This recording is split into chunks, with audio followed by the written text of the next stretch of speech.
Let's go back to the phone lines, talk to Mark in Chicago, Illinois, listening on Sirius XM 131. Hi, Mark. Hi, thanks for taking my call. Pleasure. I have a question for you when it comes to crucifying the flesh, which the Bible speaks of. I am a police officer of almost 30 years now.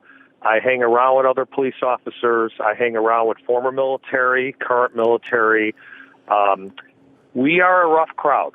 All of us married, none of us revelers or things like that, but we've seen and we've seen things that are not good, but we can bond by that, whether it's war or things that have happened in the streets of Chicago. We smoke cigars. We love sports. We know our Bible. We know our scriptures. But some would look at us, because we're tattooed up and things like that, some would look at us as being, are you guys really Christians? And we kind of wonder, we've prayed about things like that, but yet our personalities are still the same. These are good guys, faithful guys. Like I said, it's not uncommon to knock back a few beers while we're watching the Bears play, but none of these guys, myself included, would ever cheat on their wives. They're not, foul-mouthed, but they're rough. And I'm kind of wondering, other Christians have looked at us, and I can tell you we're outcasts.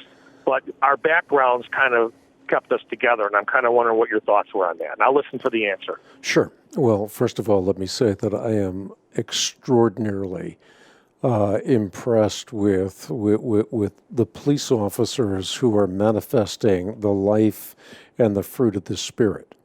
And I think this is the thing that we want to live by. We're talking about the evil power. We're also talking about the power of God. So in the previous questions, I was talking about the power of Satan. Well, what is the power of God? It is to live by the Spirit. And when you live by the Spirit, you do not gratify the desires of the sinful nature. The desires of the sinful nature is contrary to the Spirit, and the Spirit wants what is contrary to the sinful nature. Now, there you have a conflict. So the conflict would not be whether or not you wear a tattoo. The conflict would be whether you emulate the life of Christ. And that's the key. We are all given to different dispositions. We all have different backgrounds, and Lord knows what the police have to go through, particularly in our culture.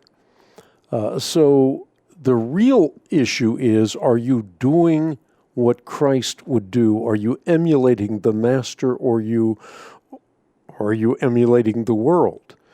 And Paul is very, very clear about this in Galatians chapter 5, where he says the acts of the sinful nature are obvious. And you alluded to some of these, Mark. Sexual immorality. He said your friends don't engage in that. Impurity and debauchery. You said your friends do not engage in that. Idolatry and witchcraft. Hatred, discord, jealousy, fits of rage, selfish ambition, dissensions, factions, envy, drunkenness, orgies, and the like. Paul says, I warn you, as I did before, that those who live like this, those are the ones that will not inherit the kingdom of God. Maybe on your own you can read about the fruit of the Spirit, because that's exactly what follows those words by the Apostle Paul.